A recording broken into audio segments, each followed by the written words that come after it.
Anak muda mengayuh kayak dari Sungai Ijuk hingga ke Sabak. Kalau pemimpin pun sudah koyak, pengikut-pengikutnya apatah lagi, confirm rabak. Kita intro dulu.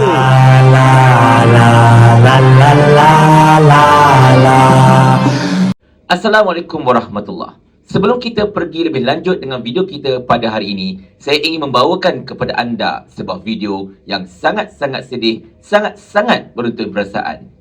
Tonton. Sebenarnya kita maklum, keputusan adalah keputusan rakyat. Dalam sistem demokrasi, sama ada kita resah atau tidak dengan keputusan, kita harus hormat keputusan rakyat. Hormat dalam arti kata, bersedia menerima keputusan dengan baik.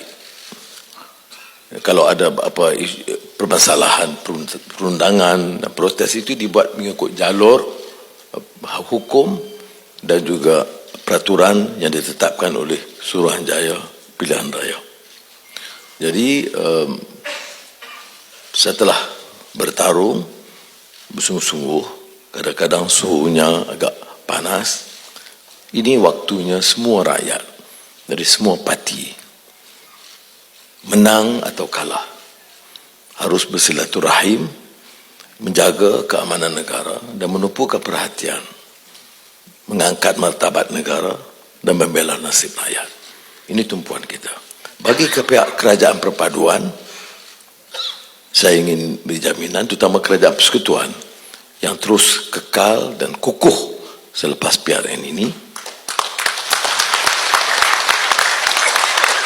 kita akan terus bertukus lumus bekerja, berkhidmat sesuai dengan hasrat kita membangun Malaysia Madani dan dasar ekonomi madani yang telah kita umumkan baru-baru ini.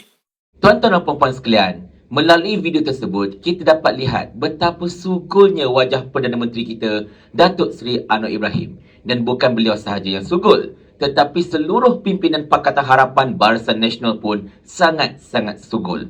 Bahkan tuan-tuan sekalian, kalau kita dapat lihat, ucapan Datuk Seri Anwar Ibrahim malam semalam ketika membicarakan tentang keputusan pilihan raya negeri tahun 2023 yang telah diumumkan malam tadi, bicara beliau sangat-sangat lembut, sangat-sangat sopan.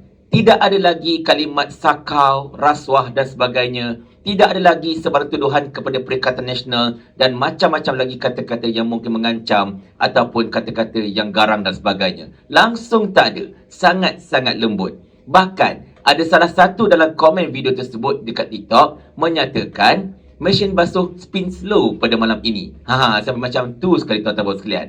Tak apalah, baguslah macam tu. Kita perlukan seorang Perdana Menteri yang tenang. Seorang Perdana Menteri yang tahu tentang bagaimana untuk mengawal emosinya. Bukan Perdana Menteri yang asyik hendak menyalahkan orang lain. That is a very good start. Tetapi tuan-tuan dan puan sekalian, kalau kita perhatikan gambar ini, iaitu gambar seluruh pimpinan Pakatan Harapan Barisan Nasional di atas stage ini, tidak kelihatan pula wajah Saifuddin Nasution dan juga Rafizi Ramli di atas pentas tersebut. Kemanakah mereka berdua pergi? Sedangkan mereka berdua ini merupakan arkitek utama ketika pilihan raya negeri yang baru berlalu itu. Bukankah mereka berdua yang cukup sakan menyerang Sanusi? Tetapi tak apalah. Saya husnuzoni. Mungkin mereka berdua pergi ke tandas pada ketika gambar itu diambil. Kita anggap macam tu je lah, ya tak? Tetapi tuan-tuan sekalian, bukan kesugulan para pimpinan Pakatan Harapan Barisan Nasional ini yang ingin saya bincangkan dalam video pada kali ini. Sebaliknya, saya ingin membincangkan tentang kekoyakan para pengikut ataupun anak-anak papa ini, tuan-tuan sekalian. Di mana kalau anda perhatikan, antara yang pertama koyak selepas keputusan PRN itu diumumkan ialah seorang influencer Pakatan Harapan yang begitu menjadi rujukan kepada anak-anak papa, iaitu Iswardi Morni. Bayangkan tuan-tuan sekalian, dia kata apa tahu? Dia kata lepas ini kerajaan persekutuan tak payah lagi nak bantu Kelantan, tak payah bantu Kedah, Terengganu. Mereka ini bukan negeri miskin, tak perlukan bantuan. Baik bagi bantuan kepada Selangor, Negeri Sembilan, Pulau Pinang. Dia menganjing tuan-tuan sekalian. Siap dia kata walaupun koyak. Tapi berdasarkan kepada ayat beliau itu, saya tertanya-tanya juga, siapa yang koyak sebenarnya ni? Dan menyebut tentang koyak lagi ini tuan-tuan sekalian, anda dapat lihat ciapan-ciapan para penyokong Pakatan Harapan Barisan Nasional yang saya paparkan ini. Dia orang punya koyak, ya Allah, ya Tuhanku, macam tak boleh nak terima hakikat betapa rakyat Malaysia ini bebas untuk memilih. Mereka ini tuan-tuan sekalian, rakyat Malaysia ini, tak kiralah duduk mana pun, mereka ini ada kebijaksanaan. Allah telah kurniakan akal kepada mereka untuk mereka memilih yang terbaik untuk mereka. Jadi siapa sahaja yang mereka pilih, suka hati mereka lah. Kita hormat sahaja, tak ada masalah. Jangan bila orang lain pilih pihak yang kita tak suka, kita kutuk dia macam-macam dan sebagainya. Dan pesanan ini umum. Saya bagi pada semua, termasuklah penyokong Perikatan Nasional. Macam dekat Selangor ini, Perikatan Nasional gagal untuk memenangi kerajaan negeri. Kita tumbang 22-34 dengan Pakatan Harapan Barisan Nasional. Tak ada masalah bagi saya. Sekurang-kurangnya kita telah berusaha, cuma Allah belum izinkan untuk Pakatan Harapan ini tumbang dekat Selangor. Jadi kepada Perikatan Nasional, para adu yang menang, jalankan tanggungjawab dengan betul-betul supaya pada PRU 16 nanti kita dapat mengambil alih negeri Selangor ini, betul tak? Jadi kita tak payah nak kutuk orang itu, kutuk orang ini sebagainya. Kalah menang adat bertanding. Akan ada orang sokong pihak yang kita sokong, akan ada orang yang tak sokong pihak yang kita sokong. Itu lumrah, tak boleh nak buat apa. Rambut sama hitam, hati lain-lain. Tetapi kadang-kadang kita terfikir juga, kenapa para penyokong Pakatan Harapan Barisan Nasional ini benar-benar koyak sampai tahap macam tu? Bayangkan tuan-tuan, anak-anak papa yang influencer-influencer dekat TikTok tu, semua end live awal. Semua tak nak stay sampai tengah malam. Bengang agaknya tuan-tuan sekalian. Sedih saya tengok mereka masalahnya.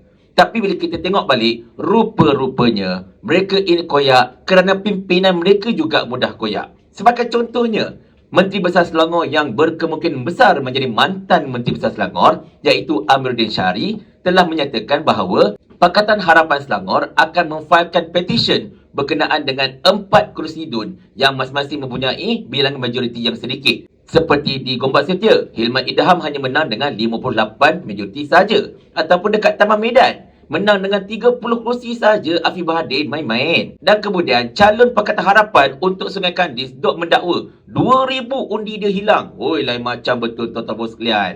Tetapi inilah yang pelik tuan-tuan.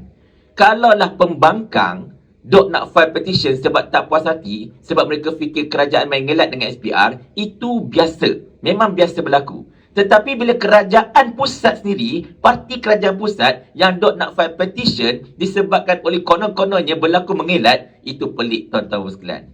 Bukan SPR tu bawah korang ke masalahnya?